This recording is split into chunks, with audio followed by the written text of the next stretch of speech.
प्यारे दोस्तों, आज हम आपके लिए लेके आए एक नई adventure movie love and monster जो 2020 में रिलीज हुई थी। IMDb पे इसकी रेटिंग 7 आउट ऑफ 10 है और रॉटन टोमेटोज पे 93% है। चलें मूवी की तरफ। मूवी के स्टार्ट में हम एक बंदे को देखते हैं जिसका नाम होता है जो डॉसन। वो एक नॉर्मल जिंदगी गुजार रहा था बाकी लोगों की तरह, लेकिन उस वक्त तक जब तक एक बड़ा एस्टेरॉयड जिसका नाम होता है अकेथा 616 और जो ज़मीन की तरफ तेज़ी से बढ़ रहा होता है, और ये सिचुएशन देख के सारी दुनिया एक हो जाती है और उसे छुटकारा पाने की कोशिश करती है। और फिर ज़मीन से रॉकेट भेजे जाते हैं और उसे खला में ही तबाह कर दिया जाता है। एस्टेरॉयड तबाह हो चुका होता है और साथ में मिसाइल भी सारे तबाह हो चुके होते हैं, लेकिन रॉकेट्स का रेडियो एक्टिव मटेरियल ज़मीन की तरफ वापस आ जाता है जो कोल्ड ब्लडेड एनिमल्स को म्यूटेट कर देता है, जिसकी वजह से चूंटियाँ, कॉकरोचेस, बिच्छू, छिपकलियाँ ये सब इतने बड़े हो जाते हैं कि इंसानों को मारना शुरू कर देते हैं। और वो इंसानों का शिकार इतनी तेज़ी से करते हैं कि 1 साल के अंदर अंदर पूरी दुनिया में से 95% लोगों का सफाया कर देते हैं। और जो 5% लोग बचे हुए हैं वो बंकर में रह रहे हैं, गारों में रह रहे हैं या अपने पैनिक रूम में ज़िंदगी गुजार रहे हैं। पिछले 7 सालों से लोग ऐसे ही छुप के ज़िंदगी गुजार रहे हैं, जिनमें से एक जो भी है जो बंकर में बाकी लोगों के साथ रह रहा है। बंकर में जगह बहुत कम है जिसकी वजह से एक दूसरे की प्राइवेसी ना होने के बराबर है। बंकर में बाकी सारे कपल थे सिर्फ जो को छोड़ के।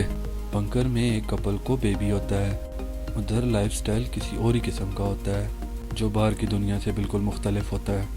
जो काऊ से दूध निकालता है, खाना बनाता है और उनकी हर महीने हंटिंग पार्टी होती है जिसमें हर मेंबर को बाहर से कोई ना कोई खाना लेके आना होता है जो भी वो ला सके। जो एमी को खत लिखता है जो उसकी गर्लफ्रेंड थी बंकर में आने से पहले। जो टारगेट प्रैक्टिस कर रहा होता है कि अचानक लाइट फ्लिकिंग करना शुरू कर देती है और सारे मेंबर्स बाहर जाने के लिए अपना कोई ना कोई हथियार उठा लेते हैं क्योंकि म्यूटेटेड एनिमल उनके इलाके में आ चुके होते हैं। जो उनको मदद करने के लिए पूछता है और वो कहते हैं कि तुम्हें लड़ना नहीं आता, तुम इधर ही रुको। जो और कुछ लोग बंकर में नहीं रुकते हैं और बाकी बाहर निकल जाते हैं और वो पीछे रुके हुए लोग अपने टीम मेंबर्स को एक डिवाइस से देख रहे होते हैं और अचानक एक म्यूटेंट उनमें से एक बंदे को मार देता है। जो क्रॉस बो उठाता हुआ बाहर निकल जाता है और एक म्यूटेंट किसी तरह बंकर में घुस आता है जो उसे आसानी से मार सकता है लेकिन फ्रीज होकर खड़ा रहता है। इतने में वो जानवर उसे मारने वाला होता है कि पीछे से कोई आदमी उसे मार देता है। अब 7 साल पहले का सीन बताया जाता है जब एस्टेरॉयड ज़मीन के साथ टकराने वाला था, जिसमें जो और एमी एक दूसरे से मिलने आए होते हैं और गाड़ी में बैठे होते हैं। जो एमी का स्केच बनाता है और एमी उसके लिए कलर पेंसिल्स का बॉक्स लेके आई होती है। जब वो एक दूसरे को किस कर रहे होते हैं तो शहर में इमरजेंसी अलार्म बज जाता है क्योंकि रॉकेट्स के टुकड़े वापस ज़मीन पर गिर रहे थे जिनकी वजह से एक्सप्लोजन हो रहे थे। और वो दोनों वहाँ से जल्दी से निकल जाते हैं और घर पहुँचने में पता चलता है कि सब लोग सेफ जगह की तलाश में निकले हैं। वो आखिरी दफ़ा गले मिलते हैं और तब से अब तक वो अभी तक नहीं मिले और इस बात को 7 साल गुजर जाते हैं और जो के पास वो कलर पेंसिल अभी भी होती हैं जिससे वो उन जानवरों की तस्वीरें बनाया करता था। जो रेडियो पे किसी के साथ बात कर रहा होता है और एमी के बारे में उसे बताता है, लेकिन दूसरी तरफ से अचानक आवाज़ आना बंद हो जाती है और वो पैनिक हो जाता है कि दूसरी तरफ से अचानक आवाज़ आना क्यों बंद होगी। फिर वो थोड़ी देर के बाद अपनी टीम मेंबर से बातें करना शुरू कर देता है और उससे उस कॉलोनी का पूछता है जहाँ पे एमी हो सकती थी। और वो कॉलोनी 75 माइल्स की दूरी पे थी जहाँ पे 7 दिन का वक्त लगना था। जो इरादा करता है कि वो इस दफ़ा एमी को ढूंढेगा। टीम मेंबर्स उसकी बात सुन के हैरान रह जाते हैं। वो उसे रुकने का कहते हैं क्योंकि वो लड़ नहीं सकता, लेकिन वो किसी की बात नहीं सुनता। वो सारी चीज़ें पैक करता है और वहाँ से निकल जाता है। उसे नक्शे की समझ नहीं आती और वो खुद ही गैस लगा के एक तरफ चला जाता है और चलते हुए सोचता है कि बाहर निकलना इतना मुश्किल नहीं है। और फिर अचानक से उसे अजीबोगरीब किस्म की आवाज़ें सुनाई देती हैं। वो थोड़ा सा आगे चलकर उसे मॉन्स्टर्स के एग भी दिखाई देने लग जाते हैं। एक जगह पे उसे फ्रिज भी पड़ी हुई मिलती है, वो उसे अपने पास रख लेता है। अचानक उसे अपने पास कोई आवाज़ सुनाई देती है और वो भागकर एक घर में घुस जाता है।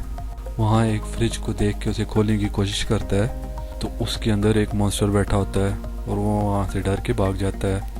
बाहर पूल एरिया में उसे 2 आंखें नज़र आती हैं जिन्हें वो साकिन खड़ा हुआ देख रहा होता है। फिर अचानक से पूल में से एक बहुत बड़ा मेंढक बाहर आता है और उस पर हमला कर देता है, लेकिन जो किसी तरह खुद को बचा लेता है और कहीं से कोई कुत्ता आके उसके ऊपर बैठ जाता है। लेकिन वो मेढक जो के पीछे पड़ा हुआ था और उसे पकड़ने की कोशिश कर रहा था, और वो कुत्ता किस तरह जो को बचा लेता है। वो दोनों वहाँ से भाग निकलने में कामयाब हो जाते हैं और पास एक वैन खड़ी होती है और उसमें चले जाते हैं। ऐसा लगता है कि ये कुत्ते का घर है और उसका नाम बॉय है, जो वहीं पे बॉय के साथ रात गुजारने का फैसला करता है। अगली सुबह जो एक ड्राइंग बनाता है जिसमें कुत्ते का शुक्रिया अदा किया होता है क्योंकि उसने उसकी जान बचाई है। जो फिर से अपने सफ़र का आगाज़ करता है और बॉय उसके पीछे आ जाता है और उसे अपने ओनर का ड्रेस देता है जिसे वो अपने बैग पैक में रख देता है। अब दोनों चलना शुरू कर देते हैं। दोनों बहुत अच्छे दोस्त बन जाते हैं। बॉय उसकी मदद करता है और उसे बहुत जगह जहरीली चीज़ों से बचाता है। और फिर जो चलते चलते एक खड्डे में जा गिरता है जो शायद मॉन्स्टर कीड़ों के घर थे, और वो उस पर हमला करते हैं, लेकिन वो खुद को बचा लेता है। ऊपर से दो लोग उसे रस्सी फेंकते हैं और उसे उस खड्डे में से निकाल लेते हैं। और वहाँ खड्डे से बाहर निकल के उसे पता चलता है कि वो क्लाइड डटन है और उसकी 8 साल की दोस्त मिनो है। मिनो खड्डे में एक्सप्लोसिव फेंकती है और वर्म्स को मार देती है। वो दो अजनबी फिर से अपने सफ़र का आगाज़ करते हैं। जो और बॉय भी उनके पीछे हो लेते हैं। और फिर जो को पता चलता है कि मिनो के पेरेंट्स को मॉन्स्टर ने मार दिया, तब से ही आपस में दोस्त हैं। और ये दोनों नॉर्थ की तरफ जा रहे हैं क्योंकि वहाँ ठंड होती है और मॉन्स्टर की तादाद भी कम होती है। जो उनके साथ ही रहने का फैसला करता है और फिर अचानक सब खामोश हो जाते हैं और चुप होकर खड़े रहते हैं क्योंकि एक बहुत बड़ी स्नेल उनके पास थी। क्लाइड जो को शर्ट उतारने का कहता है। जो क्लाइड उसके शेल में रख देता है ताकि बाकी मॉन्स्टर उनकी स्मेल से उनका पीछा ना करें, और वो स्नेल वहाँ से चली जाती है। और स्नेल के जाने के बाद क्लाइड जो को हंटिंग स्किल्स सिखाता है और उसे सिखाता है कि सेल्फ डिफेंस कैसे करना है और ज़िंदा कैसे रहना है। उसके बाद क्लाइड सबको बताता है कि हमारा अलग होने का टाइम आ गया है। मिनो ये सब सुनकर अफसरदा हो जाती है। मिनो क्लाइड को इंसिस्ट करती है कि वो साथ ले जाए। वो उसे साथ ले जाता है। जो ने एमी को ढूंढना था इसलिए वो अब दूसरी तरफ जाएगा। क्लाइड उसे दोस्ती का एक तोहफा देता है जो एक हैंड ग्रेनेड होता है जो उसे किसी भी जगह काम आ सकता है। बॉय वेस्ट की तरफ भाग रहा होता है और छुप जाता है। अचानक से जो की नज़र एक सेंटीपीड पर पड़ती है जो उसकी तरफ बढ़ रहा होता है, जो बहुत ही बड़ा होता है। वो उस कनखजूरे को मारने की कोशिश करता है लेकिन नहीं मार सकता, और वो जो को दूर फेंक देता है और बॉय पर हमला करने लगता है। में जो को याद आता है कि किस तरह मॉन्स्टर ने उसके पेरेंट्स को मारा था, और फिर उसमें हिम्मत आती है और वो खड़ा होके उस कनखजूरे को मार देता है और बॉय की जान बचा देता है। रात हो जाती है। फिर उन्हें एक मोटेल नज़र आता है जिसके अंदर मैविस बैठा होता है जो एक रोबोट होता है। जो मैविस को बताता है कि वो रेडियो यूज़ करना चाहता है, लेकिन मैविस के पास बैटरी बहुत कम होती है, 51%। लेकिन फिर भी मैविस उसे अलाउ कर देता है और वो एमी से बात करता है। और एमी उसे बताती है कि हम जल्द ही कॉलोनी से शिफ्ट होने वाले हैं। एमी उसे बताने वाली होती है कि हम कहाँ शिफ्ट हो रहे हैं, इतने में बैटरी ख़त्म हो जाती है और रेडियो डिस्कनेक्ट हो जाता है।